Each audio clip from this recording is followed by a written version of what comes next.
Hey everybody, welcome to the third and final episode of Grapefruit. Since this is the last episode of the series, I'll be doing mostly finishing touches around the roller coaster, which means I'll be working on some lockers, as well as a snack shop around the area, as well as some general foliage and path work and minor things around the coaster itself. And before I get into all of that, I'll be getting to what is probably my recent addiction in Planet Coaster, that is making custom lampposts. I know it all sounds kind of lame, but I think there's actually some pretty interesting stuff around all of these topics, since I'm really drifting away from what I usually do, since I usually really do thematic episodes and very densely themed areas, but all of this is very generic experimentation with very minor things in Planet Coaster, but things that I think still have quite an impact. So without further ado, let's get into it. So the first thing I'm getting into is some of these custom lampposts. I wanted to have some modern lights that I could use around the park that aren't the in-game lights. I still think there's quite a lack of light objects in the game. There are a lot of things that you can attach to buildings, but there isn't really much that you can turn into or that you can use as actual lampposts yourself. Now I think this is partly because Frontier has probably seen that many people are just making their own lampposts, which is also really fun, so yeah, I'm just working on my own lampposts here, for lack of anything better in the game, but I sort of have an idea that that lack of anything better in the game is because you can make your own lampposts. Not sure which came first though. In any case, I wanted to start off with a very simple, generic lamppost with a modern light on top of it with a wooden post underneath it. It's something that's quite simple, but actually probably one of my favorites personally, since it really has a modern light sort of look to it. I don't know which exact ones, but I know that a lot of the lampposts around the Netherlands are Philips lampposts, and this one sort of reminds me of some, but I'm not quite good enough to actually know the name. But I'm already really glad that I managed to make something which sort of reminds me of actual real-life modern lampposts. Because in the very heavily themed world of Planet Coaster, building something that's very generic and common can sometimes actually be one of the hardest things to do. Now, along with that, I did also want to switch up my lighting as much as I can, and the same goes for these fences. I know I always say this, but I don't think it really hurts to repeat it anyway. I think it's always best to have as much variety as you can with these sort of path elements. So you can see for the fences, and this is a very common thing that I'll do, I have all sorts of different fences and path borders around the area, but along with that, I also have all sorts of different lights and lampposts around the area as well.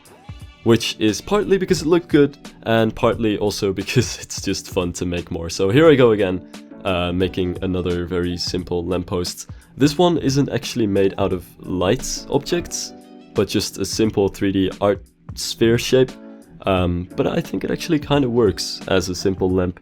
And there's also a trick that I'm using here, which I greatly recommend using, even if you're not even building your own lampposts, and that is to not have any lights in your lamp itself, and then place the light using a colorable area light underneath it, which is what I've done in this case. The lamp itself is actually just a 3D art piece, so the colorable area light, which actually emits light above the ground if you slightly put it underground, is what actually gives off the light. So you can see I'm doing the same thing for all of the other lampposts as well, since they don't really give off as much light either. And I think the big advantage of this is that you actually have control over the way that your light looks. For a lot of the in-game lights, it's easy enough to place a light and just have light around that, but you don't have full control over how that light looks, exactly how much it spreads out, what the color of it is, how bright it is. And by using lights like this, I think you can actually get some slightly better looking lights and have some slightly more control over where the light goes. So yeah, I like to place lights that aren't actually functional, but then just put the colorable area lights in there. I'm doing a similar thing for the spotlights of the roller coaster here. I wanted to light up the entire coaster track so that it actually looks fancy at night as well, but the spotlights don't have enough reach to light up the entire track. So what I'm doing instead is actually hiding some very large floodlights underneath the ground that actually light up the coaster, and then putting in the areas where I've placed those large lights, putting some spotlights that sort of make it look as if the light is coming from those spotlights, but in reality for some of the higher up parts it's actually coming from a light that you can't see. Although in some cases the spotlights are actually what you see, which is mostly for the parts that are close to the ground. So it's some of that very basic lighting done. I'll definitely get back to lighting later on in the episode. I wanted to head back into something else which I've been planning for quite a while, and that is to have a building with lockers in it. It's again a very simple addition, and not really one that is fitting inside any theme or anything like that, but something that I wanted to try just for setting the scene for the roller coaster, if you will. The idea behind this is that at least the surroundings of the coaster sort of look as though the coaster would be placed in a real-life theme park, but obviously I'm not building an entire theme park around Grapefruit, so I just want to give as much of the surroundings as I can to sort of give the impression that you're actually out there in a generic theme park, in a sort of Cedar Fair or Six Flags park. Probably more drifting toward a Six Flags park, and to do so, give some of these basic little constructions and scenery items that you have around coasters in parks like that. And one of those things is to have locker areas, which I've heard, although as a European I definitely can't tell from first-hand experience, it's been getting quite popular to force people to use lockers in your area and make those lockers paid lockers as well, which is pretty douchey, but in this case I'm just putting it in here, not to capitalize on my guests, but just to finish off the area in a pretty neat way. And to experiment a little bit more with another generic style, which I like to call the warehouse style. This thing just looks like a warehouse, and there's just gonna be warehouses around this area. Everything is made out of metal and other very cheap and undecorated materials. There's nothing really themed about this. This is just providing services and nothing else really. Although there is a little bit of path work. The thing that I did with the path work, which is quite interesting and which I think is really great, if it weren't for the fact that it takes so much time, is just to lay out the path work the way I wanted it, using these building pieces to be very, very concise. These are windows. So all of this big plain path area that you see is all upside down windows. And using these to actually shape down the layout of the path. And once it's all set up and I've got the planters in place and all of the buildings, I'm actually going to put some 4-meter paths through these areas in such a way that you can actually have planters in the middle of your paths and all kind of things, and actually shape your paths the exact way that you want to, while at the same time making sure that you can also shape the path that the guests are going to take through that area, so we don't have any guests walking through trees or anything like that. There are just a couple of simple 4-meter paths that are going to sit underneath all of these windows. Now onto the thing that this entire building should probably be about, the lockers. I don't want to really take credit for making this locker design, because I sort of just looked at the Bro Coaster lockers and figured I could copy that. So yeah, these are just a sort of locker design that the Bro Coaster guys came up with. It wasn't actually my idea to take the warning stripes, the black and yellow stripes, and turn those into lockers. I never really imagined that would be possible since they're very large pieces. But by putting those black bars in between them using art pieces, you can actually make it look as though they are small squares. And the nice thing about those bars is they have a really grainy metal texture to them, which is perfect for these sort of industrial lookers that I've got going here. I'm not sure if it would work for every theme park, but in this sort of warehouse, slightly industrial but very generic sort of design that I'm going for with these buildings, I think it fits pretty well. So onto the next building, we're getting into a small snack shop, which really only just sells fries, but it's here to make this entire area a little bit more attractive, because I do realize this is just one big collection of warehouses and concrete. So hopefully by adding one shop over here, we can at least make it look a little bit better. Also, it's extremely crowded. But this building as well isn't really going to be anything special. Aside from some very simple decorations that's gonna make it look like a shop where you can buy things, it's not really decorated whatsoever. Which does have as a bit of an advantage that it doesn't take too much time to make it. Now over here, I'm heading into a small planter that I wanted to put in here, just so we don't have an entire concrete empty area over here, since that would just really break up the look of the park. So at least there's something going on. I will also put some trees here and there in this area, because otherwise it would be very still and dead looking. Although, still, we've got a lot of concrete paths and a lot of very simple generic industrial buildings.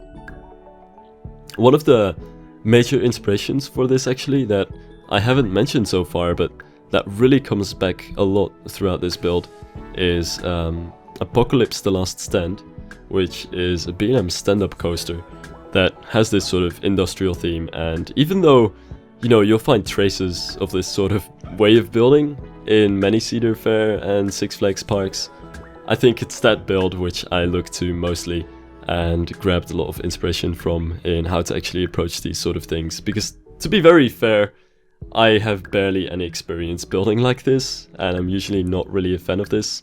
I just like experimenting with different sort of styles and things, which is the main reason why I'm getting to it now, but I'm really quite unexperienced when it comes to this sort of way of building coasters.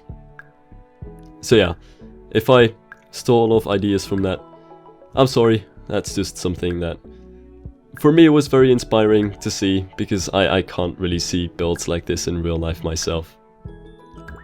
So yeah, here I'm putting in the paths, and you can see that people are using it, and I think it works out quite well. Like, it looks as though the entire grey area is really just path, but you can make the people walk in ways that are logical and in ways that they don't walk through anything else. So I'm actually quite a fan of making paths this way. I might experiment a little bit more with that in the future. It's not exactly a new method or anything like that, but just a simple way to sort of make you pathing a little bit more, I guess, subtle. It's not a new way in anything, because people have been doing this sort of thing for a while, but on the scale of taking an entire path and putting the real paths underneath it, I think that's something which could be done quite a lot more. If only it weren't so very time consuming. Now at this point in the build, I'm getting into another warehouse build, which is not quite as interesting as the locker room building or the snack shop. It's just something I wanted to add in here to make the row of facades over here a little bit more symmetrical and well-rounded. So I think this is probably a pretty good time to talk updates a little bit, because I sort of need to apologize for how long it's taken me to get this up, and for how terrible this has made my upload rate recently. And after this video, my upload rate is actually going to spike quite a bit. So recently, I've been to Germany 2 times over the course of 2 weeks to travel around and do some theme parks, which was really awesome. I visited Phantasialand Movie Park, Toverland for a bit, as well as Heide Park, Hansa Park, been to Hamburg, visited a fair around the, I'm not sure what the entire area, well, it's the Ruhr area, and it's in a town called Krange, which barely even exists anymore. It kind of just still exists to support the fair that's grown way out of proportion. And the one awesome thing about it is that it had Olympia looping. But yeah, that happened, so I couldn't make videos at the time, but also I've had a cold, and the one time that I sort of still hadn't like gone into my cold too badly that I could still record, I recorded a commentary for this episode over a week ago, and due to some weird Audacity issues, the audio kept skipping, so I couldn't use that. And hence, here we are more than a week later, and I've just come out of water polo practice, and my nose has opened up a little bit, well enough that I can speak through it and sort of get this episode out in a decent manner, I hope. So yeah, things have been delayed massively because of all that sort of stuff happening. But still, I've been able to build things and do things in Planet Coasters, so there's going to be quite a bunch of new videos popping up in the future, the very near future. So yeah, that's a little bit of a general life update. Sorry for how long it's been taking me to get this out and for how bad my upload rate has been the past few weeks. Hopefully we'll get back to a somewhat decent manner, even though I'm moving to Japan on the 31st of August, so we'll see how that's gonna go. Just in case you're wondering, I am at the moment looking around for buying a laptop, and I've sort of already settled my stuff on getting a very small and portable sort of setup that I can hopefully still record videos in Japan. So that stuff should still be going on. I'm looking into it in any case. So yeah, back to the video. This is the warehouse, and it's really just a warehouse, like I said. There's nothing about it. Only thing that's special about this building is that I put the door in the wrong place. There's the door on the front of the building here, but obviously nothing can get in over here. It should have been at the back, where you could actually ride something into it, or anything with it, because you're not going to be able to really use this door on the front. Only thing is, it's kind of a faux door, because it's just there to make the building look a little bit less boring. And so, in true low-budget park fashion, I'm also trying to find my way around some way that I can make this warehouse and entire build look a little bit more inviting, while at the same time just completely shunning off the very boring and alienating aspects from the view of the public.